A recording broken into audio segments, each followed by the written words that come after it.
እቴቴ ምኞቴን አንቺ የልጅ ልጅ ላታሳይ ከሆነ ከልጅ እስር ጠፊና ኤልሳን አግብቶ የልጅ ልጅ ያሳየ በማለት ወደ ኤልሳ ሄዳለች።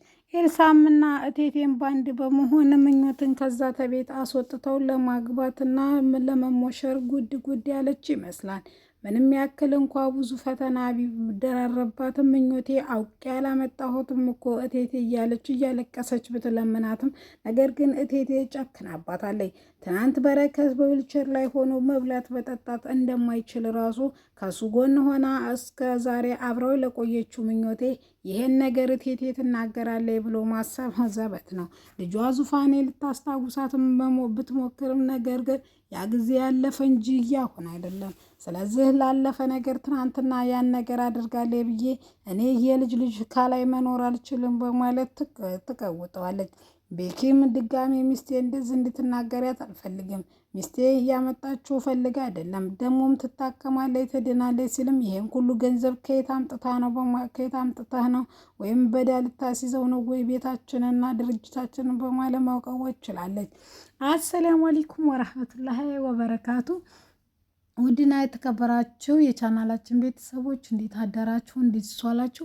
ሁላችሁንም እንደ ሰዓት አቆጣጠራችሁ ሰላም ብያለሁ። ዛሬ ይዤላችሁ የመጣሁት ኪሩ ድራማን ክፍል 35 ነው። እነሆ እንድትከታተሉ ጋበዝኳችሁ። ወዳችሁ ፈቅዳችሁ ስለምትከታተሉ ከልብ አመሰግናለሁ።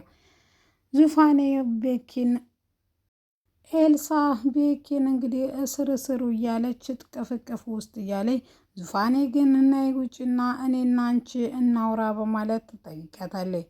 ግራ የተጋቡት ቤኪና ምኞት ምን እንደሆነች ሊጠይቋት ቢሞክሩም እናቴ ካላገባሽ እያለች ነው። እኔ ደግሞ ሌላ ወንድ የማወደውና የማፈቅረው አለ፣ እሱን ነው እንጂ ማግባት የምፈልገው ሌላ ሰው አይደለም በማለት ቤኪ ደረት ላይ ተለጥፋ እኝኝ ማለቷን ትጀምራለች። ዙፋኔ ሚስጥሩን ኩላ ስለምታገም እናንተ ግቡና ተኙ፣ እኔ ግን ቆይማን አንዴ ኤልሳን ላውራ ስትልም እሷ ግን ከቤኪ ጋር መቆየት እንዳለባት ትነግራቸዋለች። ዙፋኔ ጠንከር ብላ አንተም ምኞቴን አስተኛትና መድኃኒቷን ስጣት፣ ሌላው ደግሞ እኔና ኤልስዬ ትንሽ እናውራ በማለት ትላታለች። እሱም እሺ ብሎ ሚስቱን ይዞ ወደ ክፍሉ ሲሄድም ቆይ ኤልሲ ምን እያደረግሽ ነው ስትላትም እኔ ምንም አላደረኩም በማለት ትሸመጥታታለች። ኤልሳ ለምንድን ነው እያወቅሽ የምታጠፊው ስትላትም እስከዛሬ እንደምታፈቅሪ ወንድሜን አውቃለሁ፣ ነገር ግን ለሱ ደስታ ስል ምንም እሆናለሁ ስትይ የተውሹ መስሎ ነበር ስትይኝም እኔ አምኜሽ ነበር ትያለሽ። ኤልሳም ትልቁ ጥፋቴ ምኞትን ቤኪ ወዳታን ስትይ ተስፋ ቆርጬ መተዌ ነው ትላታለች። ይሄ ደግሞ ምን ማለት ነው? እውነት አይደል እንዴ ስትላትም ቤኪ የኔና የኔ ብቻ ነው፣ አባቴ ስለ ህመሟ ነግሮኛል፣ በጣም ታማለች ብሏን ትሞታለችም ብሏን። ስለዚህ ለምትሞት ልጅ ወንድምሽ ይህን ያህል ሲለፋና ይህን ሁሉ ወጪ ኪሳራ ሲያወጣ ዝም ብለሽ እንዴት ነው የምታየው ስትላትም ኤልሳ በእንደዚህ አይነት ንግግር ከቀጠል ልንግባባ ስለማንችል በማለት ካፌ ይዛት ትሄዳለች። ካፌም ላይ ሊያወሩ ቢሞክሩም ነገር ግን ኤልሳ በጣም ተናዳና ስሜታዊ ሆና ነበረ። ወደ ቤት ስትልኬር ስትል መንገድ ላይ እቴቴን ታገኛታለች። ቴቴ ምኞትን እንደማትወልድ እንደሰማች በቶሎ ነበረ ወደ ቤት የመጣችው። ቤኪንም ይችን ቆሞ ቀር ለምንድን ነው ልጅ እንደማትወልድ እያወቅና እንዲሁም በሽተኛ እዳ ያለብህ ሌላ ሚስት እኮ አንተ ማግባት ትችላለህ ትለዋለች። እሱም ይቺ ልጅ ፈልጋ አላመጣችውም፣ ደግሞ ምኞቴን በስነ ስርዓት ጠይቄና ፈቅጄ ነው ያገባኋት። ስለዚህ ማንም ሰው እንደዚህ እንዲናገርብኝ አልፈልግም እማዬ በማለት ለእናቱ ይነግራታል። እቴቴ ግን የራስ ጉዳይ ነው፣ እኔ ግን የልጅ ሳላይ መኖር አልችልም በማለት ትላታለች። እሷ ለምንድን ነው የማትሄደው ይቺ ዘረቢስ እያለ ብዙ ነገር ስትናገራት ሁሉንም ነገር እየሰማች ነበረ ምኞቴ። በር ስር ተገድፋ እንባዋን እያፈሰሰች እሱ ወደ እናቱ ጋር እናቱን ወደ ውጭ ሸኝቶ ሲመለስ እያለቀሰኝ ነበረ። ምን እንደተፈጠረና አሟት እንደሆነ ሲጠይቃትም ቤኪ እኔ እቴቴ ያሉትን ሁሉን ሰምቻለሁ፣ ደሞም ልክ ናቸው በማለት ለቴቴ ትወግናለች። ምኑን ልክ ነው? እኔ ትናንትና በዊልቸር ላይ የሚሄድና ቆሜ መሄድ ሳይሆን ቀርቶ መጉረስ የማልችል አልነበርኩም ወይ? ስለዚህ ምኞቴ እኔ እንድታጠነክርኝ እንጂ የምፈልገው ከጎን ሆነች ተስፋ ቆርጠች ተስፋ እንድታስቆርጭኝ አልፈልግም በማለት ይነግራታል። ስላስቀየምኩ በጣም ይቅርታ፣ ነገር ግን በማለት ምንም ግን አያስፈልገውም፣ ትድኛለሽ፣ ጥሩ ህይወት ይኖረናል በማለት ትለዋለች። እሱም እሺ በቃ ብሎ እንግዲህ በመስማማታቸው የተነሳ የኤልሳ ጉዳይ እንዲኮነ ስትለውም ኤልሳ አሁን ከሄዳለች እንግዲህ ምን እንደሚፈጠር አላቅም። እናቷ እንግዲህ ጫና እያደረሱባት ነው ብሎ እሱ ባሏን ልትቀማት እንዳሰበች በምኑ አሳውቃና በምንስ ትዝ ብሏት። ኤልሲና ዙፋኔ ካፌ ላይ ቢያወሩም ቆይማን አንቺ ወንድምሽን ከዚህ ከበሽተኛ ለምንድን ነው ልጠብቂው ያልቻልሽው ስትላትም እኔ ጠብቄዋለሁ ምን ላድርገው ይችኮ አውቃና ፈልጋ ያመጣችሁ አይደለም ዙፋኔ ለምንድን ነው እንደዚህ የምትይው እያለ መጮህ ጀምራለች። ከዛም ለምን ተነጋግረን አንግባባም ለምን እንደዚህ ትያለሽ እሱ እኮ አሁን ባለትዳር የሆነ ሰው ነው ስትላትም ጥላት ተዛ ተጋጠገቧ ትሄዳለች።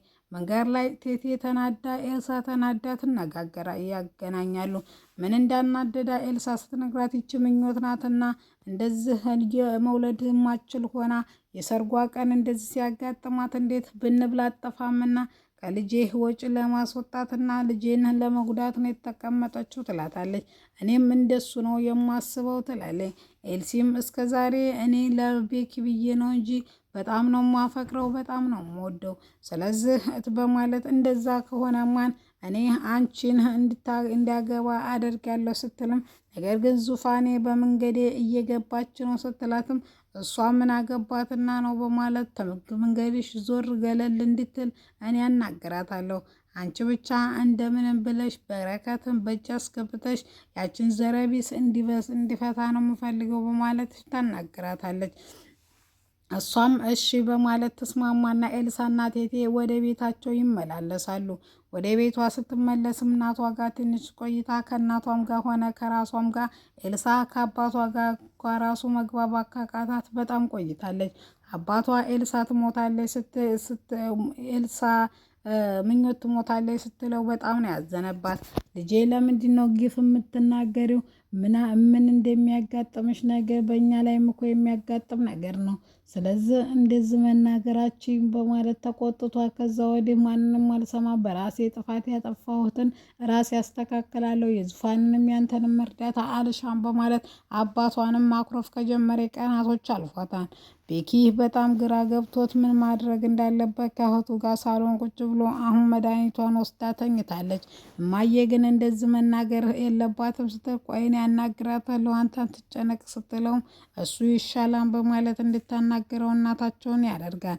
እሺ ብላ ቴቴም ዙፋኔ ብትናገራትም ዙፋኔንም ልሰማ አልቻለችም። ቴቴ አሁንስ ብዙ ቢነጋገሩም ነገር ግን ምንም ሊግባቡ ስላልቻሉ ትናንትና ልጅሽ የት እንደነበረ እስቲ አስታውሽ ስትላትም እሱም ማስታወስ አልፈልግም ይቺ ዘረቢስ ድንጋይ በማለት ትናገራታለች።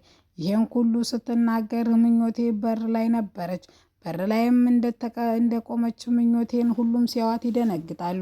ምክንያቱም ይሄን ሁሉ ስድብ ትሰማለች ብለው አንድ ቀን አላሰቡም ነበረ። ቴቴ ዙፋኔ በፍጥነት ብድግ ብላ ሶፋ ላይ ታስቀመጠቻት። በኋላ አንቺ እየወለድ ማህን የልጅ ላታሳይ ነው ወይ? ምን ትሰሪያለሽ? አትሞችም ወይ? በማለት ኤልሳን የመሰለ ንግግር ትናገራታለች። ከዛም እሷም ቴቴ እኔ እኮ ፈልጌ አላመጣሁትም ስትላትም ረዳ ይሄ መነፋረቅ ምን ይሉታን በማለት ትነግራታለች። ቴቴን እንደዚህ ሆና ስታያትም ዙፋኔ ቆይማን ልብ ድካሟ እንዳይነሳ ብላ ዙፋኔ ይዛት ትሄዳለች። ትንሽ ይዛት ሄዳ ወክ ካደረጉ በኋላ ከዙፋኔ ጋር ከምኞቴ ጋር ወደ ቤት ይዛት ትሄዳለች። ቤት ውስጥ ደግሞ ስትመጣ ደግሞ ቴቴ ከቤት ስለወጣች ኤልሳ ነበረች። ኤልሳ ለምን እሷን አተዋትም? እኔ እኮ ከጎንህ ነኝ በማለት ትለዋለች። ኤልሳን እንደዚህ በማለት ይቆጣታል። እውነት የዶክተሩ ልጅ ባኮኙ አንቺ በጥፊ ነበር አሁን እምልሽ ሲላትም እሷን በሩ ልክ ሲከፈት ጎኑ ተቀምጣ ልስመው ትሞክራለች። በዛም መንጭቆ ይወረውራታል። ሁሉንም ነገር ምኞቴ ስላየች ወደ ውስጥ ገብታ ታለቅሳለች። ዙፋኔ በጣም ትናደድና አንቺ ክብረ ቢስ በማለት በጥፊ ትላታለች። በጥፊ በመታቻት ጊዜ አንቺን የመታሽ ብላ ጥላት ትሄዳለች። ከዛ ምኞቴን ልቧ ድክም ይላል። ምክንያቱም በጣም አልቅሳ ነበረ።